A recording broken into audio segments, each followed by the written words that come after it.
Olá! Já pararam para pensar como é que um povo, que representa bem menos de 1% da população mundial, pode ter um impacto tão profundo na história? Hoje a gente vai desvendar esse mistério com base nas ideias provocadoras do livro Judeus, Deus e História, de Max de Monte. A promessa do autor é bem clara, sabe? A intenção não é convencer, mas sim entreter, informar e, acima de tudo, fazer a gente pensar. Vamos começar essa jornada? Bom, o ponto de partida de Dimonte já é um verdadeiro enigma. Ele nos desafia a entender algo que, quando a gente para pensar, parece que não faz sentido. Desafia a lógica mesmo. A extraordinária sobrevivência do povo judeu através dos milênios. Pensem nesse número. Menos de 0,3%. É tão pequeno que é até difícil de visualizar, né? Essa é a proporção de judeus no mundo hoje. Então, se a gente for olhar só pela estatística, a influência deles na história deveria ser mínima, quase nada. Mas a realidade conta uma história bem diferente. Pois é, a realidade é o completo oposto. O impacto é, na verdade, gigantesco, totalmente desproporcional. Pensa só em como a gente entende a sociedade, o universo, a mente humana, a própria filosofia. Por trás dessas revoluções de pensamento estão lá nomes como Karl Marx, Albert Einstein, Sigmund Freud, Baruch Spinoza. Cada um deles, do seu jeito, mudou completamente as regras do jogo. E isso nos leva de volta à pergunta central, a pergunta que o livro de Dumont se propõe a responder. Como? Como isso é possível? E a resposta de Dumont é surpreendente e muito poderosa. Ele argumenta que a chave para entender isso não está nos reis, nas guerras, nem nos impérios. A verdadeira força por trás da história judaica é, na verdade, uma sucessão de ideias. Ideias tão potentes que não só garantiram a sobrevivência, como também moldaram o pensamento de todo o Ocidente. Então tá, qual foi a primeira grande ideia? Para responder isso, Dumont nos leva de volta ao primeiro grande desafio histórico que ameaçou a própria existência do povo judeu. Imagina o cenário. De um lado, o mundo pagão. O mundo com um panteão de deuses físicos, visíveis, cada um ligado a uma montanha, a um rio, a uma cidade específica. E do outro lado surge uma resposta, olha, absolutamente radical, o monoteísmo. A ideia de um Deus único, abstrato, que não podia ser visto nem tocado e que não estava preso a nenhum lugar. Pensem no impacto disso numa era em que a religião era algo totalmente concreto. Foi uma verdadeira revolução. O ponto crucial aqui é que o monoteísmo era mais do que uma teologia diferente. Foi o que criou uma identidade única, coesa.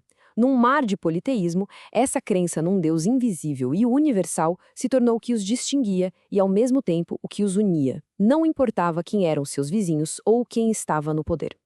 Só que essa primeira grande ideia seria testada da forma mais brutal possível. O que acontece quando um povo, que tem sua identidade tão ligada a uma terra, perde essa terra? Esse foi o segundo grande desafio, o exílio. Depois da destruição do templo em Jerusalém, surgiu uma pergunta que parecia não ter resposta. Como uma religião que era tão centrada num lugar específico poderia sobreviver longe de lá? A base da sua identidade parecia ter sido arrancada. E a solução, como Dumont descreve de uma forma genial, foi criar um Jeová exportável. A ideia era, se Deus não podia mais ser encontrado num templo de pedra, ele precisava ser encontrado em outro lugar. A divindade tinha que se tornar portátil, algo que se pudesse carregar na mente e no coração, não importa onde estivessem.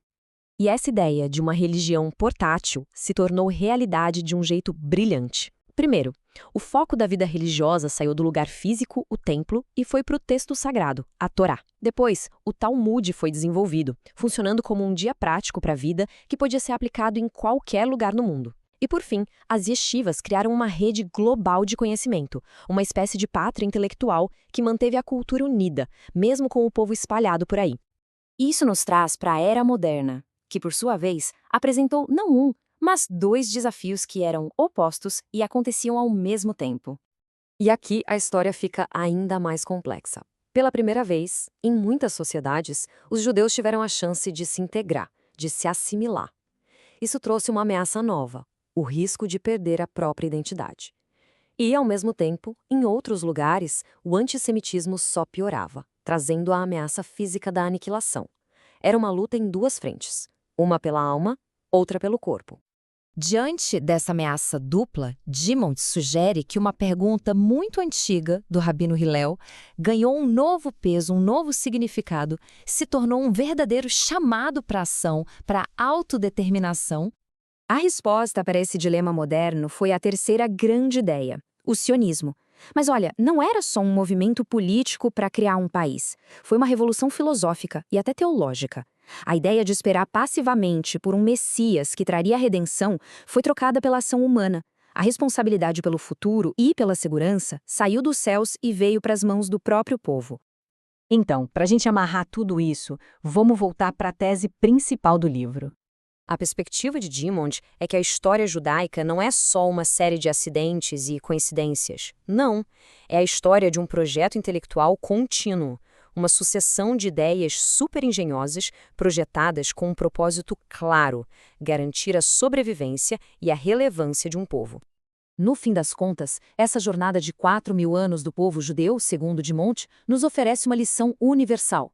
Do monoteísmo radical a uma religião portátil, até a autodeterminação do sionismo, toda essa saga é a prova viva de que as verdadeiras forças que moldam o destino da humanidade não são os exércitos ou os impérios, mas sim o poder duradouro das ideias.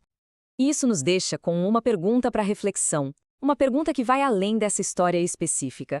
Olhando para o nosso mundo hoje, que ideias são realmente essenciais para a sobrevivência e para a prosperidade de qualquer cultura? Fica aí a questão para a gente pensar. Obrigado por acompanhar esta análise.